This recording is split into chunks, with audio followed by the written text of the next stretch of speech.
Okay now let me check. Okay it's on.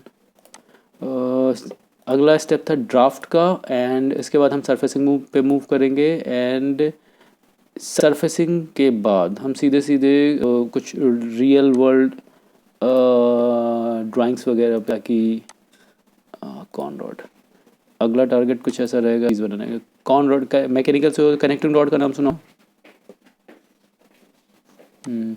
तो ये बना, ये एक्सरसाइज रहेगी, जब कुछ करेंगे तो कमांड्स यूज़ होंगी तो थोड़ा इंटरेस्ट आएगा। ऐसे तो ऐसा लगता है कि रॉ चीज़ हम ग्रैब करने की कोशिश कर रहे हैं। चलो ड्राफ्ट कमांड का यूज़ करते हैं फटाफट। काम करते हैं, 2-3 चीज़ें वैसे छोटी छोटी 2 चीज़ें कवर करता हूँ मैं। 45 पे क्लोज करने की कोशिश करेंगे। एक सिंपल पैड बना रहा हूँ मैं। ओके नाउ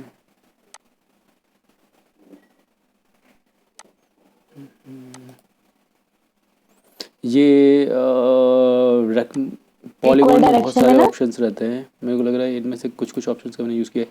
ये जो रेक्टेंगल है ये अगर मेरे को किसी पॉइंट के सिमेट्रिक चीज़ बनानी है, लाइक विद सेंटर, जैसे सर्किल होता है उसका एक सेंटर होता है, ऐसे ही रेक्टेंगल वाला भी, रेक्टेंगल विद सेंटर भी हम बना सकते हैं। अदरवाइज़ अगर दूसरा वाला रेक्टेंगल नॉर्मल वाला रेक्टेंगल बनाता तो मुझे इसको लोकेट करना पड़ता इसकी। ये इक्वल डायरेक्शन में चलता है। सपोज मैं इसको करता हूँ, डायमेंशन में ज़्यादा फोकस नहीं करता हूँ, फटाफट टारगेट पे आता हूँ। 50 इधर से एंड 50 इधर से लेते हैं।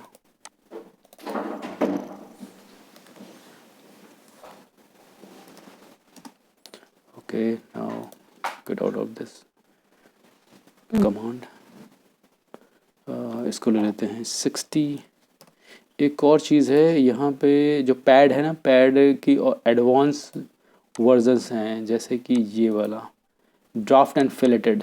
मतलब जो मैं अभी पैड के बाद ड्राफ्ट लगाने जा रहा हूँ, अगर मुझे कोई ऐसी चीज़ बनानी है जिसमें ड्राफ्ट और फिलेट ऑलरेडी हो, तो वो शुरू से ही ऐसा कर सकते हैं, मतलब डायरेक्टली वो चीज़ बना सकते हैं। बट मैंने कभी इस चीज़ का यूज़ किया नहीं, मुझे बहुत ज़रूरत ही नहीं पड़ी कभी।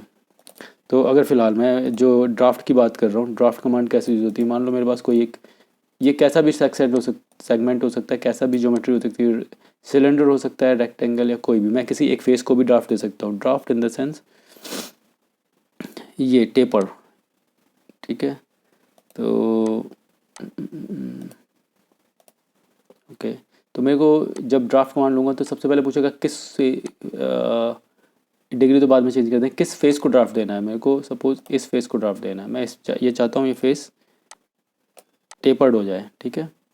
इसके बाद ये क्या कह रहा है कि न्यूट्रल एलिमेंट, तो इसका मतलब जो जिस पे ड्राफ्ट नहीं लगना है। तो मान लो मेरे को ये बेस है, यहाँ पे मैं ड्राफ्ट नहीं लगाना चाहता, क्या हो गया। ओके, मैं यहाँ पे ड्राफ्ट नहीं लगाना, यहाँ से एक तरीके से ड्राफ्ट की शुरुआत होगी, ये वो चीज़ है।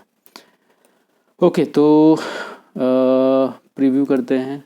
तो ये जो फेस होगा ना, ऐसा फैल जाएगा।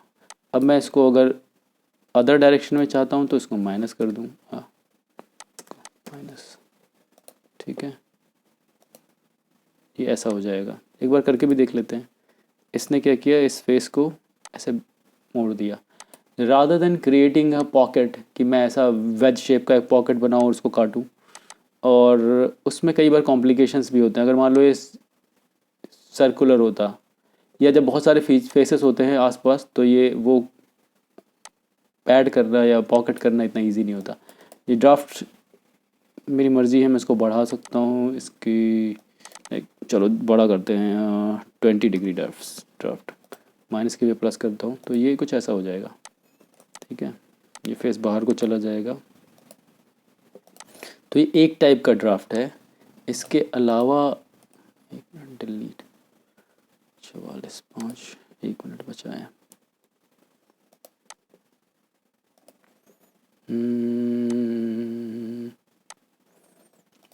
एक तो ये था कि मैं वन डायरेक्शन में इसको ड्राफ्ट दे रहा हूँ, ठीक है। अभी अगर न्यूट्रल एलिमेंट में इस प्लेन को लूँगा, आपकी बार ध्यान देना डिफरेंस क्या है। मिरर एक्सटेंड, ओके नाउ दोबारा ड्राफ्ट कमांड लेते हैं। ये फेस चाहिए मुझे, और न्यूट्रल एलिमेंट मैं लेता हूँ बीच में, ठीक है। नो सिलेक्शन, ये मैंने न्यूट्रल एलिमेंट ये लिया, तो ये पिवट पॉइंट हो जाएगा। अब सी दिस, तो इस पिवट पॉइंट से मतलब पहले जो मेरा एंगल बन रहा था वो यहाँ से मुड़ रहा था। अब अगर मैं इसको दूंगा तो ये जो एंगल, ये तो ज़ीरो ये फेस वहीं पे रहेगा जहाँ पे था। मतलब जब मैं ड्राफ्ट देता हूँ तो क्या होता है, फेस की विड्थ, मतलब अगर मैं एज की बात करूँ, ये एक तरफ छोटा हो जाता है, एक तरफ बड़ा होता है। जो न्यूट्रल एलिमेंट होता है ये वहीं पे रहता है। अगर मैं इसको दिखाऊँ ऐसा, ठीक है, एक तो ये हुआ, न्यूट्रल एलिमेंट ही पिवट पॉइंट होता है इसके लिए। एंड एक और चीज़ इसी का एक फर्दर फीचर है, डबल क्लिक करके मैं एडिट कर रहा हूँ। मैं चाहता हूँ कि ऊपर वाला अदर डायरेक्शन में जाए और नीचे वाला अदर डायरेक्शन में जाए, या ऊपर वाले का ड्राफ्ट एंगल अलग हो, नीचे वाले का ड्राफ्ट एंगल अलग हो, बोथ साइड। ये क्या हुआ, ओके। तो ऊपर वाला, एक मिनट, ज़्यादा घूम रहा है। ओके, मतलब जो हमने बेस लिया है वो वहीं पे रहेगा। नीचे वाला, यस, गॉट इट। हाँ तो जी, मैं हाँ जी। ऐसा भी कर सकता हूँ। तो जो न्यूट्रल एलिमेंट है वो वहीं पे रुका रहेगा। मतलब ड्राफ्ट का अगर फीचर हम यूज़ करें तो देखो कि एक जगह पे अगर मैं किसी क्लियर फेस से सिलेक्शन चेक नहीं आ करूँ रहा तो था। यहाँ से यहाँ की डिस्टेंस अलग है, यहाँ से यहाँ की डिस्टेंस अलग है, यहाँ से यहाँ की डिस्टेंस अलग है। तो न्यूट्रल जो है एलिमेंट होता है वो अनचेंज रहता है, वो वहीं रह जाता है। बाकी चीज़ों में, बाकी जगहों पे टेपर आ जाता है। इसको मैं ओके। उल्टा भी कर सकता हूँ, ओके। -20 करूँगा तो ये बाहर की तरफ चला जाएगा। तो ये ड्राफ्ट था जिसको मैंने न्यूट्रल एलिमेंट लिया है, बेस नहीं। अगर बेस में बात करूँ तो बेस तो इस पार्ट का बेस ही है। अगर मैं न्यूट्रल एलिमेंट नीचे लेता, इसको दोबारा चेंज कर जी। सकते हैं एक मिनट। ये है न्यूट्रल एलिमेंट्स, ओके, राइट। देखो इसमें इसमें क्लियर सिलेक्शन का ऑप्शन आ रहा है। कल हम कर रहे थे तो क्लियर सिलेक्शन नहीं आता। क्लियर सिलेक्शन से क्या होता है, जो हमने जो सिलेक्शन बनाते हैं वो उसको हटा के मैं दूसरा सिलेक्शन ले सकता हूँ।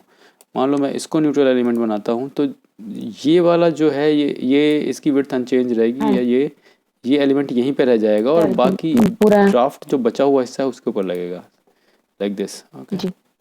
तो ये चीज़ है। तो वी हैव कंप्लीटेड ड्राफ्ट। एक छोटी सी चीज़ मुझे लग रहा है 48, चलो एक काम करते हैं, एक छोटी सी जो आ रहा है, जो मेज़रमेंट का हिस्सा है। हमने ये मेज़रमेंट देखे थे ना, लंबाई चौड़ाई वगैरह नापना। ये है मास एंड इनर्शिया।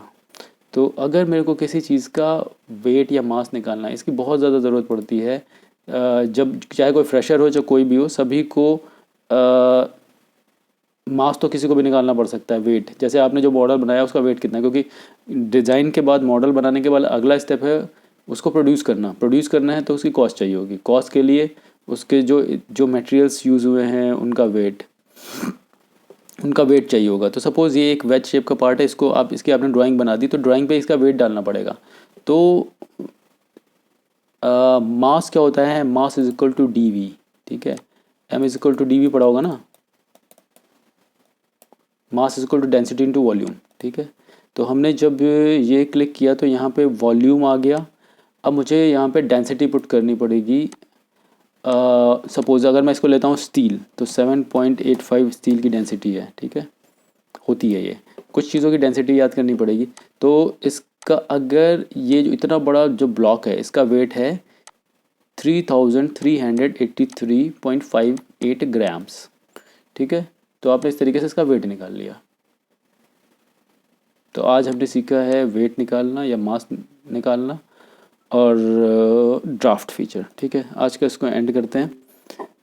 दोबारा कल कल कौन सा दिन है, ठीक है, फ्राइडे, कल थर्सडे, अभी तो 2 क्लासेस और हैं, ठीक है, थर्सडे फ्राइडे, ठीक है। कल मिलते हैं। कल मैं टारगेट करूँगा पैटर्न। ये तो जितना आगे बढ़ो उतनी चीज़ें आती जा रही पैटर्न, क्योंकि मेरे पास फिक्स सेलेबस नहीं है, तो जो याद आता है वही हो जाता है बस। पैटर्न हो गया, मास कैलकुलेशन, अरे यार हैंग हो गया ये तो। कोई बात नहीं, आज इसका एंड करते हैं, वो बाद में मैं समझ लूँगा कैसे करना है। ठीक है, तो बाय एवरीवन। रोहित, तुम्हें कुछ क्वेश्चन तो नहीं पूछना है?